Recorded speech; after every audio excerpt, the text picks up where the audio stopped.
2010년 칠레 산호세 광산 붕괴 사건으로 33명의 광부가 69일간 지하 700m에 갇힌 그런 사건이 있었습니다. 구조 작업이 시작된 후 이들이 살아있음을 확인하게 됩니다. 그런데 이 700m 밑에까지 가기가 너무 힘이 드는 거예요. 그래서 구조 작업이 이후에도 한 2달이 넘게 진행이 됩니다. 광부들은 30도가 넘는 더위와 90%가 넘는 습도, 90%가 넘는 습도라는 것은 상상할 수가 없을 정도인 것 같아요. 그걸 견디며 유통기한이 지난 우유와 통조림과 과자로 연명하며 그 엄청난 고통의 시간을 견뎌야 했습니다. 그들은 구조될 수 있다는 말은 들었지만 언제 구조가 될지는 불확실했습니다. 그들은 훗날 이렇게 말했습니다. 우리에게 가장 힘들었던 일은 고통스러웠던 그 환경이 아니라 언제 구조될지 알 수 없는 일이었습니다. 사람은 고통 자체보다 그 고통이 언제 끝날지 모르는 불확실한 시간을 더 견디기 어려워합니다. 우리의 신앙생활도 다르지 않습니다. 아직 해결되지 않은 기도 제목들이 있고 응답을 기다리는 문제들이 있으며 앞이 보이지 않는 시간들을 우리는 살아갈 수밖에 없습니다. 신앙생활을 오래 해도 우리는 이런 기다림에서 자유로울 수가 없는 존재입니다. 왜냐하면 성도는 기다림이 제거된 존재가 아니라 여전히 기다림 속에서 살아야 하는 존재이기 때문입니다. 그래서 우리는 묻게 됩니다. 이 기다림의 시간을 어떻게 지혜롭게 살아야 합니까? 어떻게 하는 것이 이 기다림의 시간을 바르게 선용할 수 있는 신앙의 자세입니까? 그런 의미에서 오늘 본문은 성도가 가져야 할 기다림의 태도를 우리에게 잘 설명하고 있습니다. 우리가 어떻게 어떤 자세로 기다려야 할지, 또 어떻게 하는 것이 기다림에 더 큰 힘을 우리가 얻게 되는지, 어떻게 하는 것이 하나님 뜻에 맞는지를 오늘 본문은 우리에게 잘 설명하고 있습니다. 본문 24절 상반절 말씀에서 바울은 이렇게 말합니다. 우리는 소망으로 구원을 얻었음에. 우리는 보통 믿음으로 구원을 받았다고 합니다. 그렇죠? 보통이 아니라 항상 우리는 믿음으로 구원을 받았습니다 이렇게 얘기하지, 오늘 바울처럼 소망으로 구원을 받았습니다라는 표현은 잘 쓰질 않습니다. 그런데 오늘 바울은 의도를 가지고 지금 이 소망으로 구원을 얻었다고 표현을 하고 있는 것입니다. 누구보다도 신학적 지식에 정통한 사도 바울이 왜 이렇게 구원을 믿음이 아니라 소망과 연결해서 말했을까요? 바울은 이 구절을 통해서 구원받은 성도가 살아가는 삶의 시간 구조를 표현하고 있는 것입니다. 시간 구조. 시간 구조에 대한 것을 상기시키는 거예요. 지난주에 지인으로부터 좋은 생각이라는 12호로 잡지를 제가 선물로 받았습니다. 여러분, 좋은 생각이라는 책 아시죠? 가끔 은행이나 이런 데 가면 이렇게 비치되어 있는 책 중에 이 책이 있습니다. 좋은 생각. 그 안에 어떤 음악 평론가가 쓴 글이 있었습니다. 클래식에 관한 이야기였어요. 클래식의 흐름은 멈춘 적이 없다. 지금 이 순간에도 세계 곳곳에서 교향곡과 첼로 협주곡이 작곡되며 오페라를 초연한다. 고전이 어제의 신작이라면 오늘날의 신작은 내일의 고전이 될 수 있다. 클래식을 듣는 것은 시간을 건너는 일이다. 과거의 명작을 현재에 불러들이고 지금 이 순간 태어나는 작품을 미래로 건네주는 경험이다. 의미가 참 있지 않습니까? 과거에 있었던 고전을 지금 들으며 불러드리고, 지금 이 순간 태어나는 여러 곡들을 또한 미래로 건네준다는 것입니다. 어떻게 보면 입체적으로 이 음악을 그냥 듣는다는 것을 공간의 개념을 더 확대시켜서 시간의 개념, 먼 과거와 현재와 미래의 시간으로 이렇게 적용한 것이 제가 참 이렇게 읽으면서 저 의미가 있다라는 생각을 해봤습니다. 사도 바울도 이와 같은 의미로 구원을 지금 입체적으로 표현하고 있는 것입니다. 믿음이 이미 이루어진 구원을 이야기한다면 소망은 아직 이루어지지 않은 구원의 완성을 향한 이야기라는 것을 지금 강조하고 있는 것입니다. 그래서 사도 바울은 구원받은 성도의 삶을 이미라는 시간과 아직이라는 시간 사이에 놓인 삶으로 지금 표현하고 있는 것입니다. 이미 그리고 아직이라는 시간이 있죠. 그래서 소망이라는 단어가 이 중요한 두 시간적 지점을 우리로 하여금 생각하게 한다는 것입니다. 이미 그리고 아직이라는 시간을. 성도는 두 시점 사이에 존재하며 아직이라는 방향을 향해서 가고 있음을 설명하고 있습니다. 성도는 이미 구원을 받은 사람입니다. 하나님을 통해서 이미 의롭다 하심을 인정받았고, 이미 성령님이 우리 안에 계시고, 이미 하나님의 자녀가 되었고, 이미 새로운 피조물이 되었습니다. 그러나 동시에 성도에게는 아직이라는 시점이 기다리고 있습니다. 성도는 아직 완성된 존재가 아닙니다. 아직 이 육체의 속량이 완전히 이루어지지 않은 상태고, 아직 오염된 상태에서 죄의 흔적과 싸우며 성화의 과정을 살아야 합니다. 지난 수요일 날 제가 오신 분들은 같이 예배 시간에 말씀 나눴습니다만, 우리가 죄책과 오염이라는 큰 이제 신학적인 용어가 있습니다. 죄책에 대해서는 하나님이 칭의에 우리를 의롭다 하시는 사건을 통해서 이제 제거가 되었지만, 오염은 계속 있다는 거예요. 그래서 오염을 우리로 하여금 극복하게 하려고 하나님은 우리를 성화의 방으로 넣어 주셨습니다. 그래서 성화의 삶을 살 수 있는 기회를 주신 거예요. 그렇게 해서 우리가 가지고 있는 오염이라는 부패된 이런 일정 부분을 이제 성화의 과정을 통해서 극복하고, 이제 마지막 순간에 영화의 과정에 들어가는 것입니다. 그래서 어떤 분이 또 이 설교를 듣고 제게 문자를 또 보내주셨어요.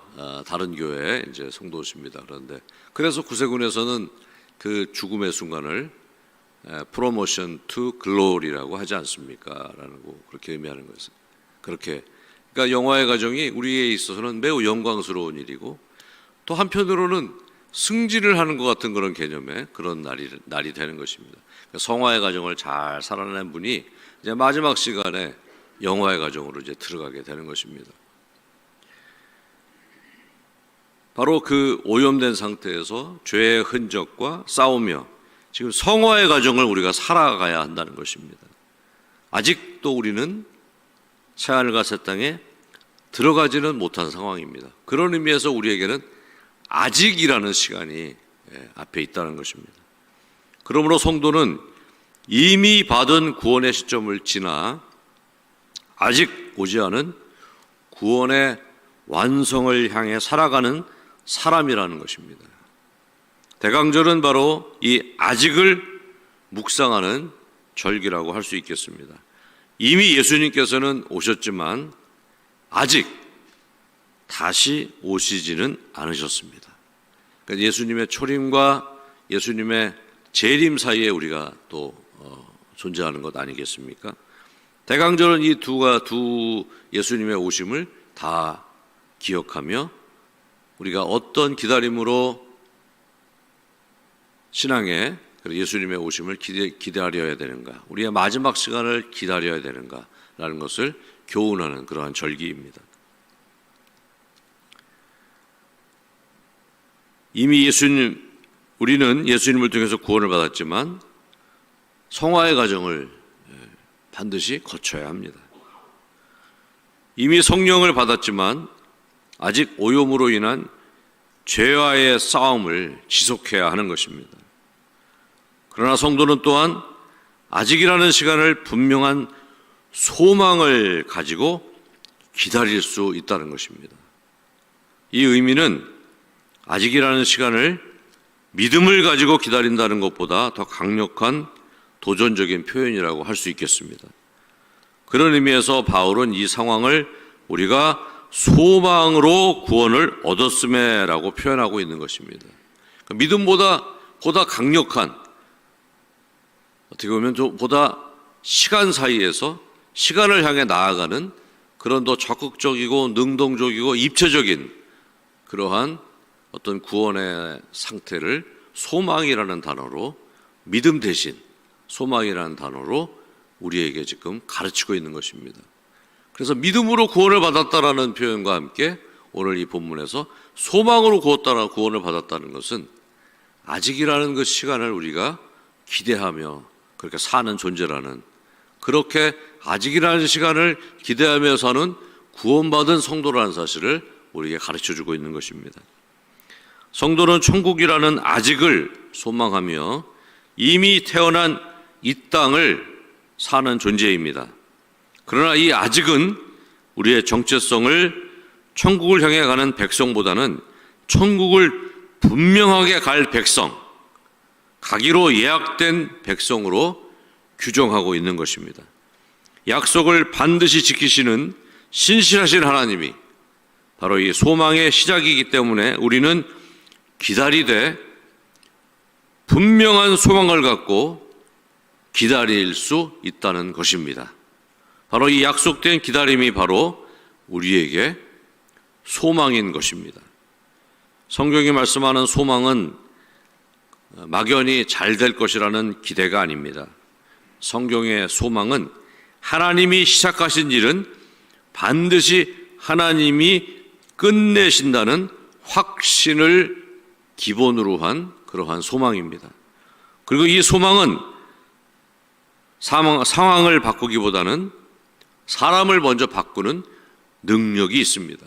그래서 우리가 소망을 계속 가지면 상황은 크게 바뀌지 않더라도 우리가 바뀌는 것입니다. 그 소망 안에 소망을 품고 살면 우리 한 사람 한 사람이 우리가 이제 거룩한 인격체로, 오늘 찬양대도 거룩에 대한 찬양을 너무 은혜스럽게 잘 해주셨는데요, 그런 인격체로 바뀐다는 것입니다.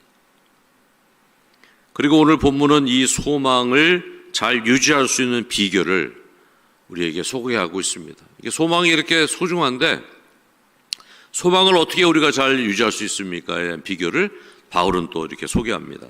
25절에서 말합니다. 보지 못하는 것을 바라면 참음으로 기다릴지니라. 참음이라는 이야기를 합니다. 인내, 참음. 이것은 소극적인 체념이 아니라 원문으로 보면 아래에서 떠받치다라는 그러한 의미가 있습니다. 아래에서 떠받치다. 참음은 소망이 무너지지 않도록 삶 전체를 지탱하는 신앙의 뼈대라고 할 수 있습니다. 뼈대가 있어야 되잖아요. 뼈대가 받쳐주는 것입니다. 소망이라는 이 귀한 보배를 받쳐주는 거예요. 소망은 이 떠받치는 인내의 뼈대를 통해서 이제 지속성을 유지할 수가 있는 것입니다. 옛날에 한 문어가 사익감을 구하려고 사방을 돌아다니다가 우연히 멸치들이 사는 동네를 지나가게 됩니다. 문어가 동네 청년들의 모습을 유심히 바라보다가 그 중에 제일 예절이 바르고 행동이 민첩하며 잘생긴 멸치를 골라 그 집에 찾아갑니다. 그리고 그 잘생긴 멸치 청년의 부모에게 정중히 청혼을 합니다. 그런데 멸치 아버지가 이 문어 아버지의 청혼을 이렇게 말하며 거절했다고 합니다. 우리 집안은 비록 체구는 작지만 대대로 뼈대가 있는 집안입니다. 그래서 문어 가문은 이제 뼈대가 없잖아요. 그래서 이렇게 거절을 했다고 합니다. 제가 좀 쉰소리를 했는데요. 뼈대라는 걸 제가 강조하기 위해서 이렇게 말씀을 드렸습니다. 뼈대. 참음이, 인내가 이 근간을 이루 소망을 받쳐주는 뼈대라는 거예요. 이 참음이 있어야 소망을 유지할 수 있다는 것입니다. 뼈대. 이처럼 소망은 참음이라는 뼈대 위에 견고해질 수 있는 것입니다. 소망이 흔들릴 때, 고난이 찾아올 때, 기도가 막혔을 때, 인생이 어두워졌을 때, 그때 성도로 하여금 하나님의 약속과 소망을 지키게 하는 것이 바로 이 인내, 참음이라는 것입니다. 예수님께서도 십자가 앞에서 문제가 제거되기를 기다리지 않으셨습니다. 그는 하나님의 뜻이 완성되기를 소망하며 참음으로 그 십자가의 길을 걸어가셨던 것입니다. 나무는 겨울에 자란다고 합니다. 겨울에는 잎이 자라지 않습니다. 줄기도 거의 자라지 않습니다. 그러나 뿌리는 깊어지고 두꺼워지고 단단해진다고 합니다. 왜냐하면 열악한 계절적 환경에서 뿌리가 이제 수분을 찾아서 깊게 땅 아래로 뻗어가며 그런 상황, 그런 이유로 이제 나무의 생명이 더 곤고하게 깊어진다고 합니다. 그 인내가 겨울을 견디는 소망을 이루어내는 것입니다. 성도의 인내도 이와 같습니다. 인내는 우리 영혼의 뿌리를 깊게 내리게 하고 소망할 수 있는 힘을 만들어가는 능력이 되는 것입니다. 사도 바울은 이 참음을 미래를 향한 역동적인 힘으로 바꾸는 비결을 또한 본문에서 우리에게 이야기하고 있습니다. 견디는 정도에서 끝나는 것이 아니라 역동적으로 이 소망을 끌고 미래로 가게 하는 역동적인 그 힘을 또 오늘 이야기하는데 그것이 바로 기다림입니다. 기다림. 인내만으로는 신앙이 앞으로 나아가지를 못합니다. 어떻게 보면 인내는 그 상태를 유지하는 것이라고 한다면 기다림은 그 인내를 미래를 향해서 운동하게 하는, 바꾸게 하는 그런 힘이라는 것을 오늘 본문에서 우리에게 설명하고 있는 것입니다. 25절 말씀을 제가 다시 한번 읽어드리겠습니다. 만일 우리가 보지 못하는 것을 바라면 참음으로 기다릴지니라. 기다린다는 거예요. 인내를 아직이라는 미래를 향해서 움직이게 하는 힘은 바로 이 기다림이라는 것입니다.